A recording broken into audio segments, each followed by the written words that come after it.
Hi everyone, it's Garen Cohn with the American Warrior Radio Show. Last segment we talked about intent to file, a very important form and an easy form to fill out. If you were watching, I told you where to go, and like I said 100 times, anything and everything you ever wanted to know about the VA is available at va.gov, va.gov. It is a sea, an ocean, a universe of information. But it's hard to find what you need when you need it. And you don't know what you don't know, so how are you going to find it? I've got a solution for you. And as I said in the last segment, you can go to AVET Project, that's avet-project.org, and click on, it's easy, as I'm fumbling to find it here, click on Programs and Services. The little three bars up there. Then you'll see the drop-down menu says DIY claims. Boom, you're there. When you get there, it's going to show that form that you need to use very easily, just like this. Okay, brings it right up like that. Simple. Name, address, whether you're filing compensation or a pension claim, date of birth. Very simple things to fill out. You don't even have to indicate what the condition is that you're claiming. But as I said in the prior segment, it does an important function. It performs an important function. It secures your effective date for payment should you be awarded the benefit you're seeking. And I can't think of an easier, quicker way to let the VA know that, hey, I've got an issue and I know it was caused in service and it's still bothering me today, but I don't have all the evidence gathered yet that I want to file a fully developed claim so that you, the VA, can spearhead it and just rush it through, maybe order a confirming exam and get me my rating for my compensation. This is that form, 21-0966. And if I look at it, I'm scrolling, and this is from avet-project.org. You click on the little three navigation bars, Programs and Services, drop-down menu, very simple, do-it-yourself claim. It's going to show right up, and your telephone number. I'm just breezing through it here. Have you ever filed a claim with the VA before? Simple stuff, and if you have, that's fine. If you haven't, that's fine too. You're securing an effective date. You're putting up a flag saying, VA, I'm going to file a claim. You have to do this within a year after you file this form, and there's a number of ways you can get it submitted to the VA. Probably the best and easiest now is a program they call Quick Submit. You log in to it from My Health eVet or any other way. There's a bunch of different ways, but get in there, you'll see how to access it, and then fill this out, sign it, or have your representative, attorney, agent like myself, whatever, sign it and get it zipped in there to the VA so that at least when it comes time for them to rate your case, as it said, they've got an effective date from tomorrow, maybe today, the date you file it. Okay, so how do you know you got a claim? Guess what? On that same page on avet-project.org, you're going to see what it takes to well-ground a claim. It's a three-pronged process, and it's very simple. Think of it like this. Something happened to you while you were on active duty, or active duty for training, or you were called up, you were federalized in the Guard or Reserve. Something happened to you then. That same something is still bothering you today. Maybe you've carried a prescription for a certain medication from that point in service till today, and you've been separated for 10 years. Doesn't matter. Continuity of symptomatology, that's the third prong. Happened while you were in service, it's still bothering you today, and there's this nexus, this bridge that says, hey, I had it then, I have it now, and look, I've received treatment, or I've told my wife about it, or I've told my mom and dad about it. I've told somebody that I'm having this ailment from the time I got out of service till now, and it's still bothering me.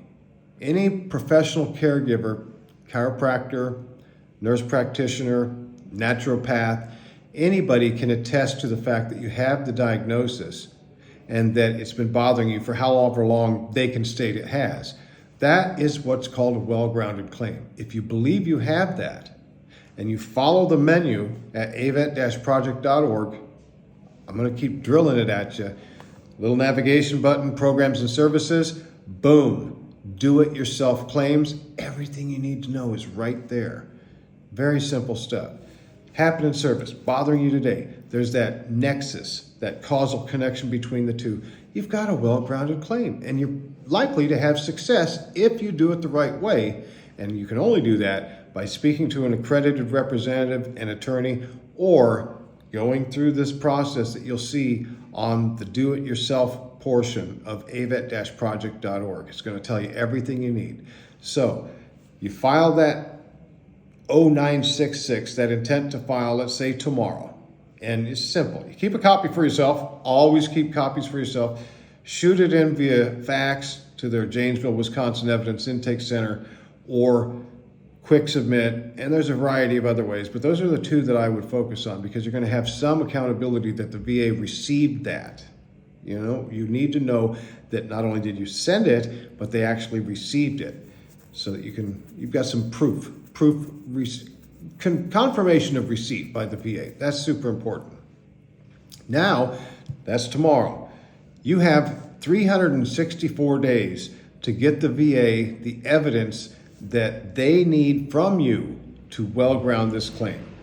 Simple statement on your 526EZ, another application. I know it's a lot of paperwork, but guess what? Nothing in life that's worth doing is very easy. It's seldom easy. It takes a little work, but it will be worth it in the end. So you have this other application. It's the original application for compensation of 526EZ. Again, right there on that website. Give them all the information they need. List the disability or disabilities that you're claiming. And then there's a portion that says, where have you been seen for treatment? Both way back then and maybe now. Get that information, put it in the form. And even better still is to go to that care provider. If you're seeing a doctor, great. If you're seeing a nurse or a chiropractor, whoever, they know that you have the diagnosis, so they can at least pen a short statement. Yes, so-and-so has this, and I've been treating him or her for however long. Wonderful. That helps to well ground. That's the evidence the VA is looking for to well ground the claim. Guess what, though? Maybe you don't have those. Maybe you've been out for 5 years, and I'll just come up with a hypothetical. You've been having nightmares and flashbacks and intrusive thoughts and just some horrible mental problems dealing with life back here in the States after the war. You may have PTSD. I won't say you may have an anxiety disorder called PTSD. You haven't received any treatment for it. You're afraid to go into the doctor because you might think they'll Baker Act you if you actually come out and tell them, gee, I'm thinking of killing myself or somebody else. Could be very true, very real. You haven't gotten any treatment. It's been 5 years since you were out. File that intent to file. And then follow it up with a 526EZ. Maybe since you don't have any of this evidence, you can have your wife, your spouse, your girlfriend, whoever, a good boyhood friend, your mom, your dad, your sister, your brother, somebody, write a statement. It's called lay evidence, lay testimony. And there's a separate form in the VA for it, 4138. They just simply write down what they know. Sergeant so-and-so went into the service, served over in the desert, experienced something bad happened to him over there. And since he or she's been back, they're not the same. I'm his brother, his mother, his spouse. I know what he was like before, and I know what he's like now. And then cite a couple of, more than anecdotal, but evidentiary statements like, we're driving down the road and he gets freaked out when he sees something on the side of the road, like a cardboard box or something. Or 4th of July, he runs in the house and practically goes under the bed. Or she just can't handle some situation that may be normal to the rest of us, but reacts in a hypersensitive way.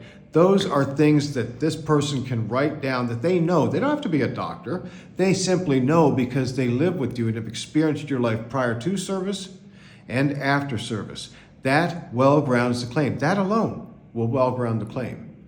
What will the VA do? They'll order a VA C&P, compensation and pension exam, to confirm or even possibly just establish the fact that you carry a diagnosis. Again, we're putting evidence on your side of the scale, and we'll talk about evidentiary weight of evidence. Sounds silly, but it's the weight of evidence. You have to get more evidence on your side of the scale than the VA has against you. Okay? Well, you're adding to your side of the scale, which is always a positive thing. Because let's say they equal out, the scale balances, grant in favor of the veteran, benefit of the doubt doctrine. We can go into that later also. But what I'm talking about here is this intent to file out that 526, even if you've never received medical treatment or a diagnosis. You get a lay statement from somebody that knows you, not a passing acquaintance, but somebody that knows you prior to service and post-service and can attest to the fact that something's wrong, something happened, and you're not the same person. Combine that with the 526 EZ and boom, send it in, quick submit, Janesville Evidence Intake Center, some form or fashion, get it to the VA. What they do with it then is they determine whether it's an FDC, a fully developed claim, order some exams, and then, sister, brother, you're going to be called in for a C&P confirmation exam. And then after that, then the VA has an opportunity to determine the level of disability. They're going to say, okay, well, you have this, and our VA doctor noted it, and the VA doctor said this and this, and we applied it against the ratings table, and you may have a 30% evaluation, which is real money. It's all about getting money owed you. This is not an entitlement program, VA compensation. It's not an entitlement program. It's not a handout. It's really not even a handout. Think of it more as an implied workers' comp agreement. I've said this before on American Warrior Radio Show. Had you or I been working in the civilian world, maybe for Mack Truck, and something fell from the sky in the center and smashed my head and it scrambled my brain, I'm going to have workers' comp for that. Well, guess what? If the same scenario happened, even that same scenario, you're out in the mechanic shop and something falls and hits you on the head and scrambles your brain, it's like a workers' comp agreement, okay? And it's going to be with you the rest of your life. So you need to file this claim, and the best way to do it and the quickest way to do it to ensure success is to file this intent to file a claim form, and then simply give it everything that I've just told you about evidence to support that when you file your actual application, which is the 526. Wrapping this up, go to avet-project.org, Alpha Victor Echo Tango-project.org. The little navigation bars, click on those. Programs and services, click on that. Whoop, drop down menu, DIY claims, do-it-yourself claims. Follow the advice I've given here on this segment of American Warrior Radio Show, and you're much better off in having a chance at success than trying to go through the grapevine or go and see this person or go and see that person. You can do it yourself, and we show you how at avet-project.org. Listen, that's all I've got for right now, so God bless you all. Peace to everyone, and don't forget, thank Avet.